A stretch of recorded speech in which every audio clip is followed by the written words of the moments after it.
Oke, assalamualaikum warahmatullahi wabarakatuh. Di sini nama saya Syahid Abdullah Azam. Saya di sini akan menjelaskan tentang eh, konflik dalam lobby dan juga negosiasi.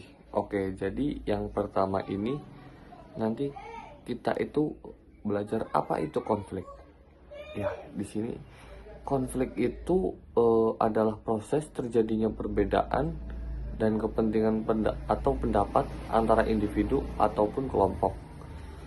Dan konflik dapat menimbulkan pertentangan dan bisa berdampak negatif maupun positif jika dikelola dengan baik. Jadi di sini bisa jadi dua kemungkinan ya guys ya. Bisa jadi positif dan juga bisa jadi negatif. Ya. Dan juga lanjut, apa itu lobby? Nah, lobby itu adalah kegiatan komunikasi untuk mempengaruhi pihak lain secara persuasif. Nah, di sini itu jadi dilakukan dengan pendekatan halus dan hubungan baik, lalu bertujuan memperoleh dukungan ataupun persetujuan. Dan lalu kita lanjut lagi, apa itu negosiasi? Nah, negosiasi itu adalah proses tawar-menawar antara dua pihak atau lebih dilakukan untuk mencapai kesepakatan bersama, ataupun bisa disebut juga musyawarah mufakat gitu ya.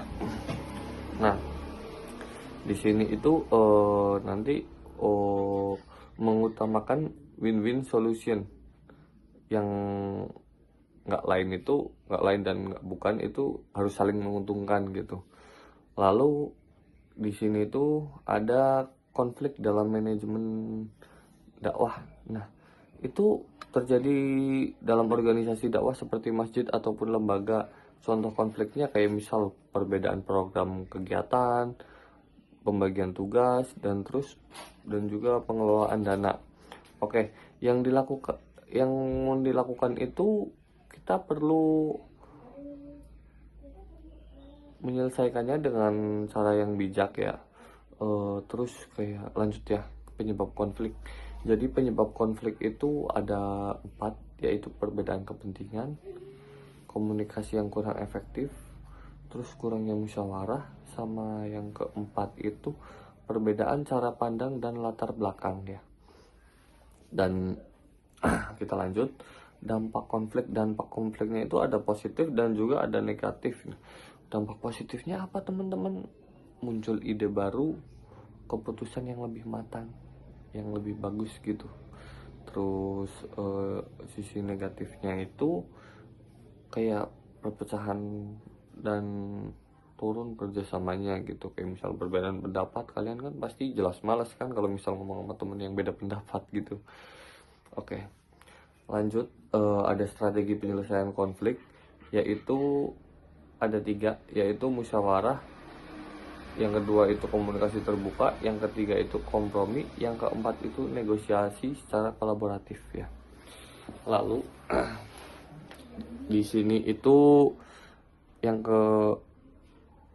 kita lanjut lagi, itu ada prinsip Islam dalam penyelesaian konflik. Itu apa saja? Ada 4, yaitu yang pertama kayak musyawarah, bersikap lemah lembut, menjunjung tinggi keadilan dan kejujuran, dan juga menjaga ukhuwah. Oke, kita lanjut. Di sini itu kesimpulannya teman-teman. Kesimpulannya itu konflik itu adalah hal yang wajar dalam organisasi.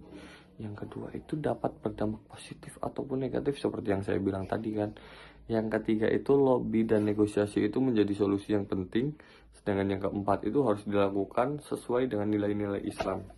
Oke, sekian dari saya. Assalamualaikum warahmatullahi wabarakatuh.